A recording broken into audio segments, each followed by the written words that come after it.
Good morning, everybody. Welcome to the Disney Morning Show. I am Kyle. I'm the Executive Editorial Director at Laughing Place, and joining me this morning is Luke.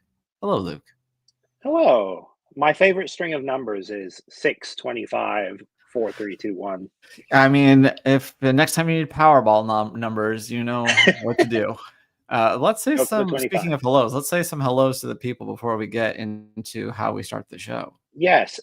Thank you. It's my pleasure to fill in Fred Ramirez. You did work Thank at you so Chick-fil-A. much. It's just I saying did my that. pleasure. That is true. A great close to 15 years ago at this point. Yeah, that's crazy. Um, First job, right? Also, yeah, it was first job, right? Actually, not even before I graduated high school. Good morning to Genie Plus Plus. Good morning to Geo. Moms love Soaring. There's a backstory to that, and I forgot what it I is. think it happened during a walk and talk, and it's become a saying. We have a well, I might have had to take that off to put this. I might have to put it back, but we had a little emoji for it, and then I always thought it'd make a good piece of merch. I think that would be fantastic. Well, let's get started with this one the way we always do. So yesterday when we did this show, the stock was at 112.57. Let's see how it's doing today. 112.36. So down a tad. And yeah, let's get on with it.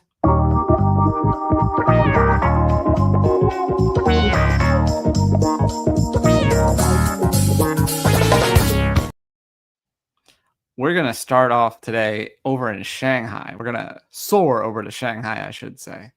I was going to say we should have had some Patrick Warburton clip ready to go. Welcome to My Soaring. production is not that high. So yeah, Shanghai Disneyland is going to be updating their Soaring attraction, which there's no apostrophe in this one. It's Soaring with a G, which has always thrown me off. But they will be updating Soaring over the horizon with a third theater. They're going to be building a third theater just like the other two, the same thing that they did at Epcot's Soaring. And they're also going to be updating the finale, which currently flies over the city of Shanghai, and it will be updated to fly over Shanghai Disneyland itself. And they've also teased a couple of other magical updates that will be coming to the attraction. Maybe that means no more bent Eiffel Tower for them. Honestly, that probably is that. Didn't even think about that, but that's probably what's happening. And we actually totally forgot, but we have a full 4K ride through of the current version of Soaring over the horizon, which you can check out on our YouTube channel. We've also conveniently got it embedded in our post on the subject. But yeah, no, this seems like a good move. They built the third theater was built at Soaring almost 10 years ago at this point, which is crazy. 2016 it opened at Epcot, and it has really helped. At least in my experience, before that, Soarin' was, constant 2 hour waits, and now you're hard pressed to see it over an hour.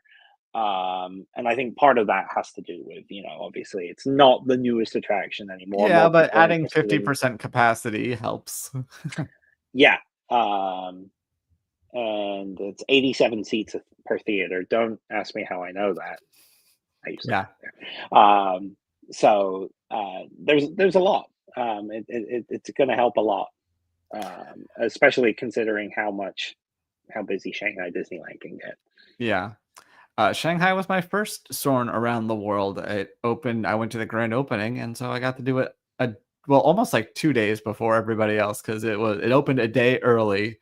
As far as like it premiered the 16th at Shanghai and the 17th in the domestic parks. I forgot But that then it Shanghai is was so far ahead timed. that it's like time wise, it's really like 2 days. Yeah, But interesting. um, a bit of a blast from the past. We're getting another prep and landing, which we actually heard a little bit about at Annecy last year, but now we have more details about it. It's going to be called the Snowball Protocol, and we got a teaser for it that I can see if I can show on mute here. Ta-da! There we go. So we got some returning voices for this: Dave Foley, Sarah Chalk, and Derek Richardson, and some new voices. But I'm sure, Luke, you can guess which one I'm most excited for of the new voices, right? Hang on. Oh, Danny Pudi.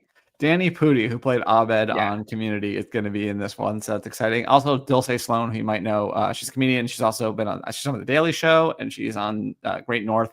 She'll be in this and a few others. So interestingly, this is going to premiere at 7 p.m. on Thanksgiving Day, which is November 27th. It'll be premiere on Disney Channel, but then you'll be able to watch it on Disney Plus. It'll also air, ABC still shows the old Prep and Landings, so it'll be part of that, and as well, Freeform's 25 Days of Christmas. It'll be part of that as well. So you'll have no shortage of opportunities to see the new Prep and Landing Snowball protocol. And yes, I think he was Huey on DuckTales. Fred Ramirez. He was one of the three Ducks. Ducks. I couldn't tell you off the top of my You know head who if he knows was that he is Huey. on DuckTales? Larry King. Yes, I remember that clip.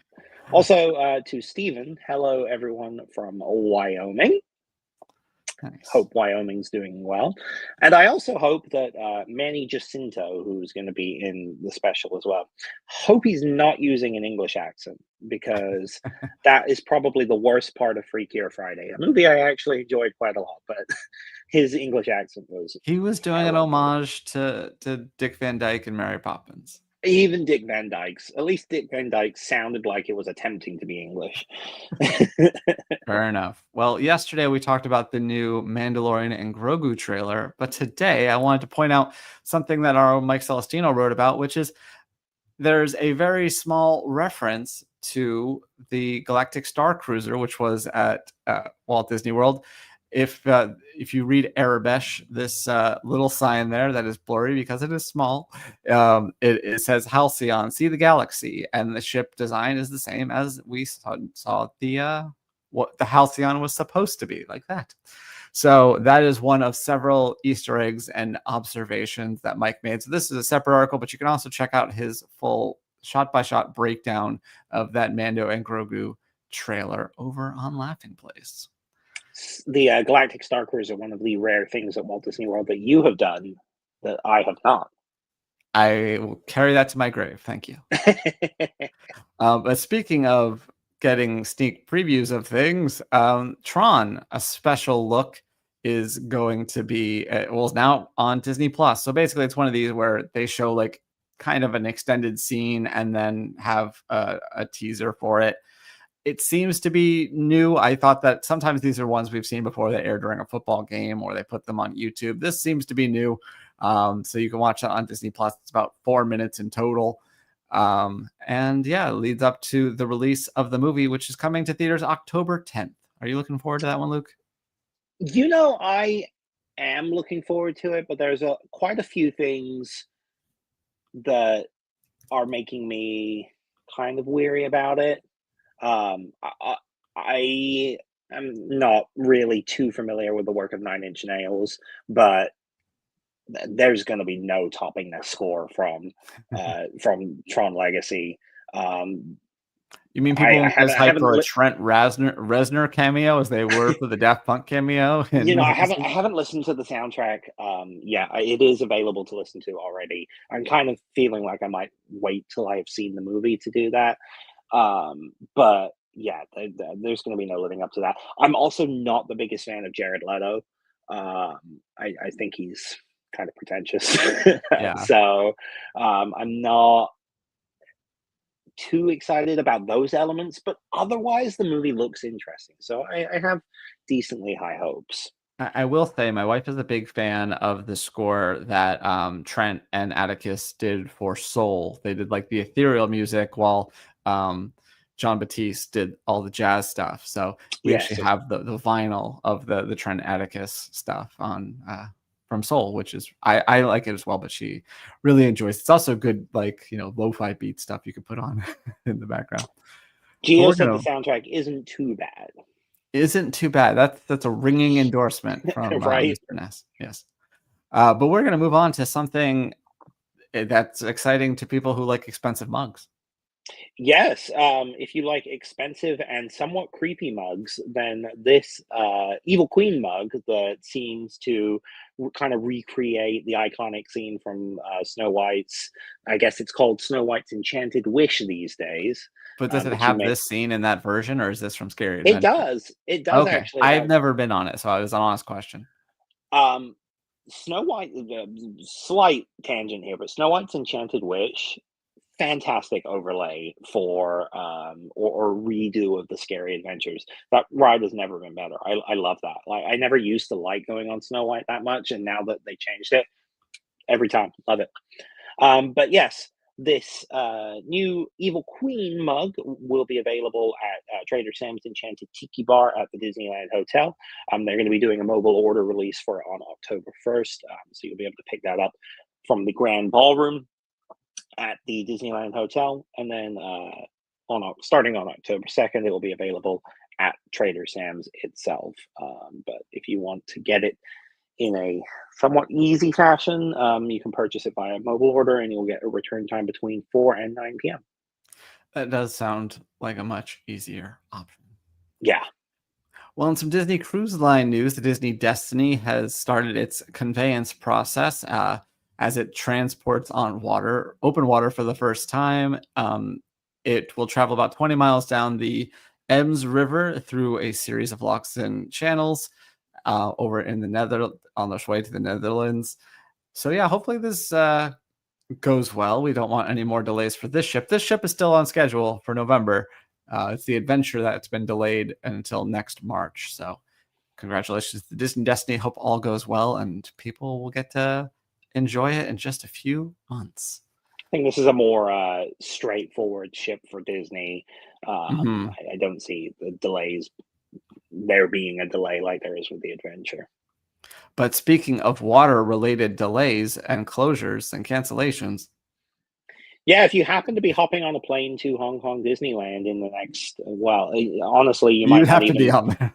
yeah, you might not even get there by the time this happens. But super typhoon Ragasa is making its way through the region at the moment, and because of that, Hong Kong Disneyland will be closed on Wednesday, September 24th. So tomorrow, which is just a few hours away in the Hong Kong area. So the park will be closed. There's no updates for Thursday and beyond at this point.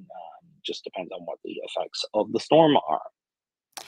Our friend Aaron was actually caught in a typhoon in Hong Kong one time. They were Oh, really? doing a trip from Shanghai to Hong Kong and then going on to Tokyo. And one of them was like looking at the thing. I was like, apparently a typhoon is coming to Hong Kong.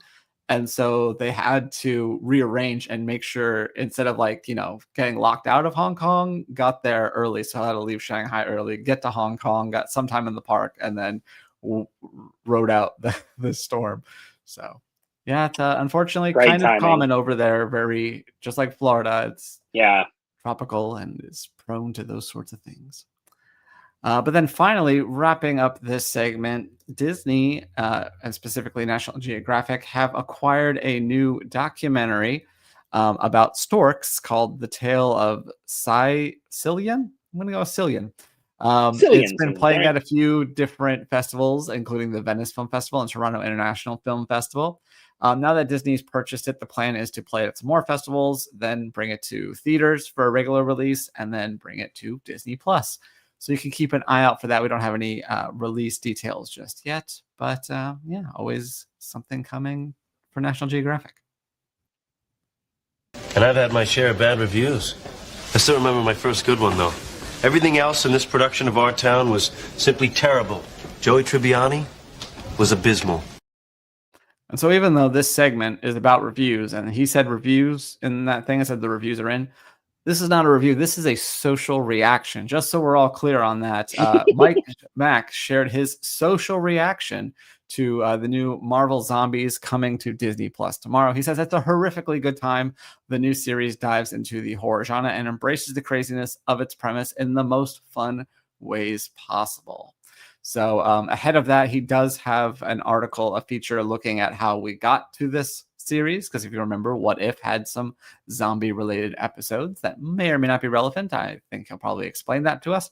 And then he'll have recaps of all 4 episodes coming up. And you can check out that series tomorrow on Disney Plus, and check out our stuff on Laughing Place. And the rest. Well, we mentioned yesterday at the very end of the show that there was a new song that the Voices of Liberty have added to their repertoire, and I was unfamiliar with it, but it turns out that it was Something's Coming from West Side Story, which I guess is Disney because 20th Century made the movie. But yeah, so now you can check out a full performance of that new song, along with probably under 50 videos of Voices of Liberty on our channel. Do you think? There's a lot of Voices of Liberty. If you include live streams, then it could hit triple digits. Yeah, Jeremiah is quite the fan. He is plugged in on yes. Voices of Liberty. So if they ever debut a new song, you're going to see it first on Laughing Place. So if that's the thing you're interested in, make sure you subscribe and ring the bell so you know exactly when that Voices of Liberty video goes live. Meanwhile, I don't think I've ever intentionally seen the Voices of Liberty. There's lots of incidental contact because you want to go see American Adventure. What else are you going to do? You can stroll the little exhibit and then you sit there and listen in the rotunda. Yeah. Well, also in Epcot, not far away, there's some light construction happening over in the Norway Pavilion. It's around the Royal Summer House, but the Summer House remains open, so you can still meet Anna and Elsa. And yep, that's pretty much it. Just some construction walls. Makes it a little bit harder to navigate, but not too bad. Yeah. They've had a few walls up in this area. They were over by Mexico, where the Donald meet and greet area is, and then they kind of pushed forward a little bit. So they just seem to be working their way through, doing a little bit of repaving, I'm assuming. Doobie says I'm British. Is he just learning? I'm assuming that has to do with me not watching the Voices of Liberty. Oh, or you criticizing Manny Jacinto's accent. Yeah, that would be a real delayed comment, though. Yeah, you never know. I didn't turn DVR off.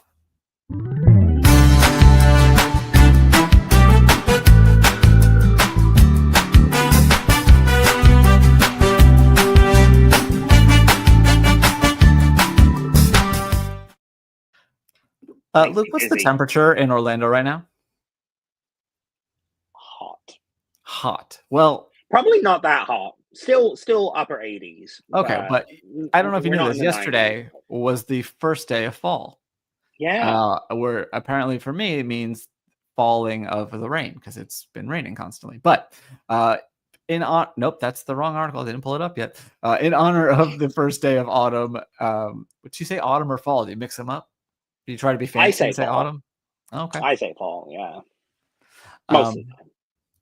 I must have copied the wrong article. Just a second. Anyway, Max put together an article of all the different things, or at least some of the different things that you can do at the Disney parks to celebrate the fall season. Not just the spooky stuff, but also the rest of it. I must have just put the wrong thing there. But anyway, you can check that out on Laughing Place because I cannot get it to load. Doobie says autumn is pretentious. Which it is pretentious, and that's what I like about it. Makes it seem like that's why Doobie would use it. He's bougie, not pretentious. We've established.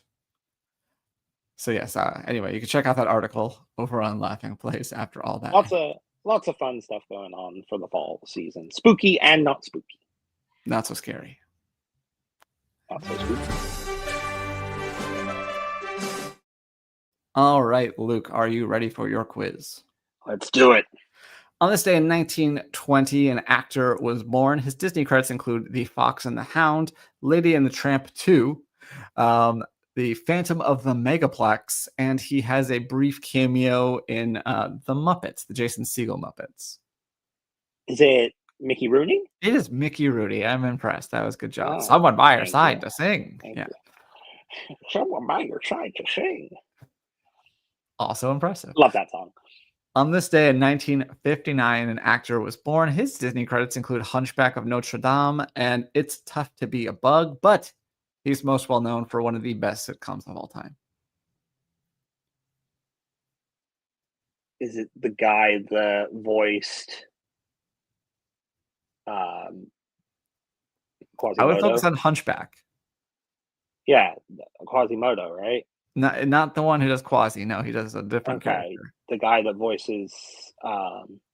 What's one of the best sitcoms of all One of the time? best sitcoms of all time: George Costanza, Jason Alexander. Jason Alexander. Yeah, I couldn't tell you which of the gargoyles he is, but he is one of the gargoyles, the one that looks like a pig.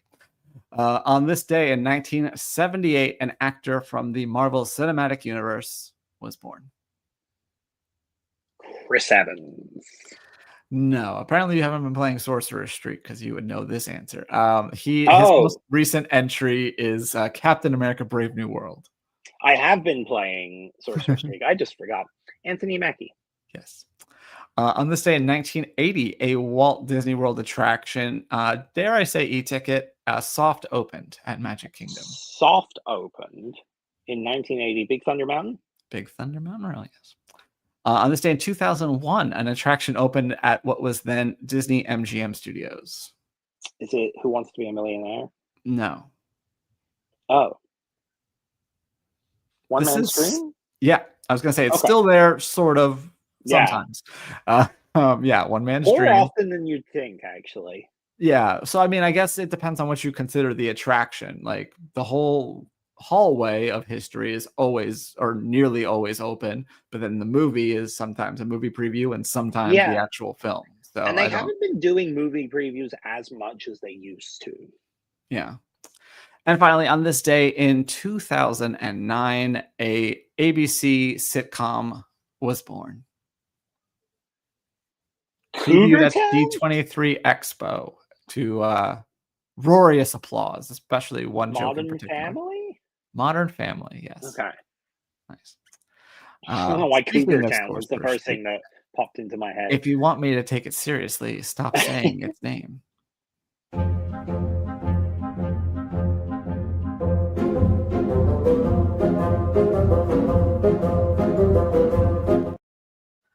Well, as we were just saying, Sorcerer Streak, yesterday's question. You could see how many I've skipped. Oh no, I'm incognito, so it doesn't matter. Happy birthday, Anthony Mackie. Will his film Captain America: Brave New World be in the Disney Plus top 5 TV14 settings at 10 a.m. on Tuesday? That's today. That's in 7 minutes. So this won't be the 100% official answer. But to answer this, right after I log in, I went almost with read out my no password aloud. Hold on a second. Because oh yes. So to get the answer, we're going to head to the where'd I put it?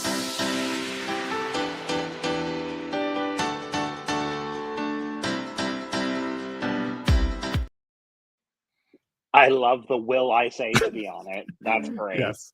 I was kind of hoping Doobie wasn't watching because I wanted to surprise him and then show that he wasn't watching, but it doesn't work when he actually watches. But anyway, let's check the Disney Plus top 10. I do have my TV14 settings on, so let's see where we go. Elio is number 1. Thunderbolts, number 2. Hocus Pocus 2, number 3. Makes sense. Ice Age is indeed on the list. I'm going to jump ahead. 4 is Tron Legacy. 5 is Ice Age. Dolphins Up Close, which you reviewed for us, at number 6. High Potential. And then some Marvels and Hamilton. So as you can see, although there are Marvels, there is no Brave New World. So if that holds for another 5 minutes, which I think it's safe to say it will, the answer to yesterday's Sorcerer Streak will be no. But today's question is, will the new Tron Ares preview that we just discussed be in the Disney Plus top 10 with the TV14 settings tomorrow at 10 a.m.? As we've talked about before, there are times where people must think that it's the movie itself, and so those rank quite highly. So anyway, place your bets on that. If you're not playing Sorcerer Streak, we still got a little bit of time left in this season, so be sure to sign up and play every day. And then we'll start another season in probably a little over a week. So make sure you sign up for that. And also, I forgot to mention this earlier, but I was looking through Hulu last night, and the Tron Ares preview is also on Hulu. So if you have Hulu but don't have Disney Plus for some reason, you're in luck. While we have a couple minutes to kill, I am going to check to see if they fixed it so that I can watch the Happiest Place on Earth or whatever it's called 2020 special. It does not seem like I can. Let me change this over to my regular profile. So yeah, I guess I don't know why that is. I don't have anyone I can tell that they should fix that. But yeah, it shows up Happiest Story on Earth. Shows up on my TVMA settings, but not my TV14 settings. From a related thing with the Disney Plus top 10, I'm happy to see on the regular non-TV14 settings that Alien Earth has been on there pretty consistently, because that's a great show. We are. I won't say that I'm watching it. I am in the room while it's playing, but we are watching episode 5 right now, which I hear is a banger. We still have about 20 minutes left because it's a longer episode. And but anyway, there's a lot of good stuff. It's not too scary. Yeah, it's kind of gory and gross, and yeah, it is gory. Yeah. But here's the leaderboard, as Doobie reminded me. Jeremy Parker and Luke Manning are sort of tied. They have the longest streaks at 11, but Jeremy has more correct answers than Luke overall. Yeah. And so that's the tiebreaker. So he's currently in play. And for Nikki B in third with a streak of 6. Jamokley is in 4th, Gio in 5th, and our featured player Bill Galzel has a streak of 2, but does have 9 correct answers, which is, somewhat respectable. So yes, we'll have a much larger pool. We will not be flipping a coin to find out who wins the bonus prize this month. We will have to figure out a random number generator or something instead. Anything else? We have a few minutes till the top of the hour. I don't know if we're going to make it to that. So we'll just say, be sure to check out Laughing Place. We got a lot going on today. And Fred Ramirez asked, and I'm sure Doobie can answer this, if there will be trivia tonight. I don't believe there will be. In fact, I can say with some certainty that there's not going to be trivia tonight, but there will be a Barely Necessities coming up at 4 p.m. with Becca, and special guest moi. So you can look forward to trivia. Yes, I don't know anything anymore. All right. I guess there's trivia. Oh. There is. You even put it in caps afterwards. Yeah, two ways to say it, but yes, there will be trivia. Gio will be. I guess that does make sense now that I think about it. All right, fine. So yes, trivia. So tomorrow, pre-show Tuesday. Tomorrow, I know, is the last day of Star Wars launch day at Hollywood Studios, which has been limping along for ages. So I know Jeremiah will be there to take a look at that. And then on Thursday, I will be there to take a look at whatever walls go up around the area as they get ready to transform it into the magic of Disney animation once again. Very nice. Coming up. Well, thank you all for watching. We will be back tomorrow morning for more fun. And again, be sure to subscribe, ring the bell so you know when we go live. It's a 3-show Tuesday, as we just learned, with Barely Necessities at 4 and trivia at 7:30. So we'll see you all a little later. Bye.